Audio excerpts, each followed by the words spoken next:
Labdien, godājumie klātesošie! Vēlējos pateikties, kas ieradušies uz šodienas meistarklasi. Labprāt 2 minūtēs pastāstītu, kas mēs grāvējs esam un ar ko mēs īsti nodarbojamies. Esam lielākais demontāžas uzņēmums Latvijā kopš 2014. gada.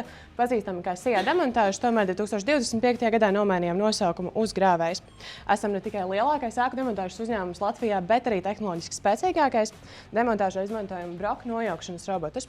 Spējam nojaukt ēkas līdz pat 50 metru augstumam, kā arī skursteņus un augstceltnes līdz pat 300 metru augstumā. Savus pakalpojumus arī eksportējam. Pagājušajā gadā nojaucām elevatoru Lietuvā, kā arī 250 metrīgus skursteņus.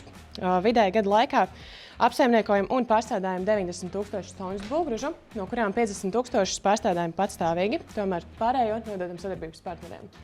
Kā arī 2027. gada sākumā plānojam atvērt 5 jaunus būvgružu pārstrādes laukumus Talsos, Brocainos, Mārupē, Bauskā un Ventspilī, kas darbosies papildus jau esošajiem būvgružu pārstrādes laukumam Rīgā. Kā arī patreiz veicam sabiedrības izglītošanas kampaņu būvgružuakadēmija.lv. Aicināšu apmeklēt mūsu mājaslapu un sociālos tīklus, lai uzzinātu mazliet vairāk arī par šo projektu. Tā kā būvgruža ir mūsu ikdiena, tad sadarbībā ar Magnusoni juristiem gadu gaitā ir uzkrāta fundamentāla pieredze, ar kur jau kādu laiku vēlamies dalīties. Tādēļ arī ir tapusi šī juridiskā meistarklase.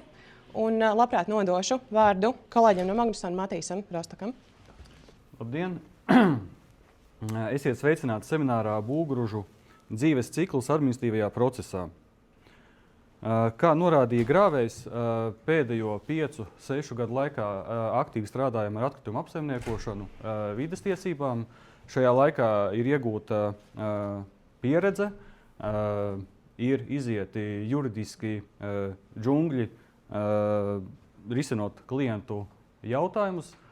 Esam nonākuši pie vairākām atziņām, risinot klientu jautājumus.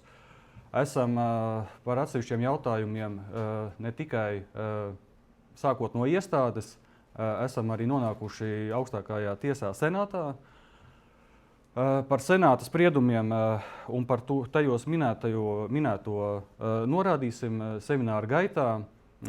Liels paldies visiem, ka tik kuplā skaitā esat šeit, un pāriesim pie semināra. Seminārs ir sadalīts 2 daļās.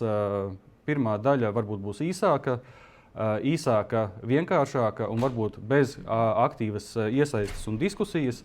Otrā daļa būs ilgāka ar jūsu iesaisti, proti, ja ir kādi komentāri, jautājumi, pamatoti viedokļi, laipni tos uzklausīsim.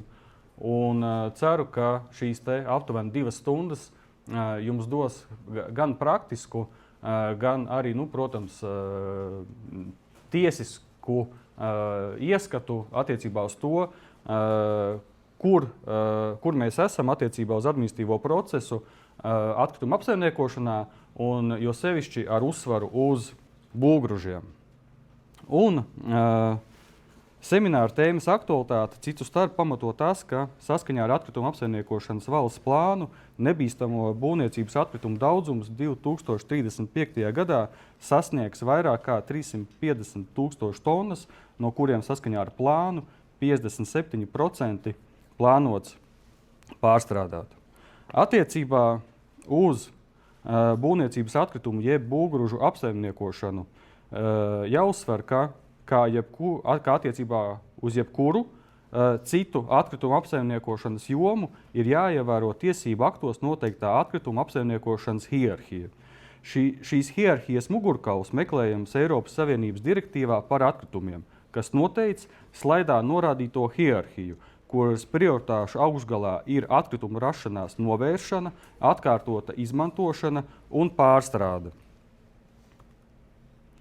Minētā direktīvā noteiktā hierarhija ir precīzi ieviesta arī Latvijā ar atkritumu apsaimniekošanas likuma 5. pantu, kurā ir noteikta tāda pati hierarhija kā direktīvā. Papildus gan direktīvā, gan atkritumu apsaimniekošanas likumā noteiktā hierarhija ir nostiprināta arī jau iepriekš minētajā atkritumu apsaimniekošanas valsts plānā. Valsts plānā šī hierarhija ir attēlota apgrieztas piramīdas veidā ar visvēlamākajiem variantiem augšpusē un apglabāšanu kā pēdējo risinājumu atkritumu apsaimniekošanu apakšā. Uz šī fona, un ņemot vērā mūsu šodienas tēmu, ir identificēta problēma Un šī problēma, ņemot vērā mūsu klientu dzīvē gūtos novērojumus, izriet no iestāžu, visbiežāk valsts vides dienesta, tiesību normu praktiskās piemērošanas.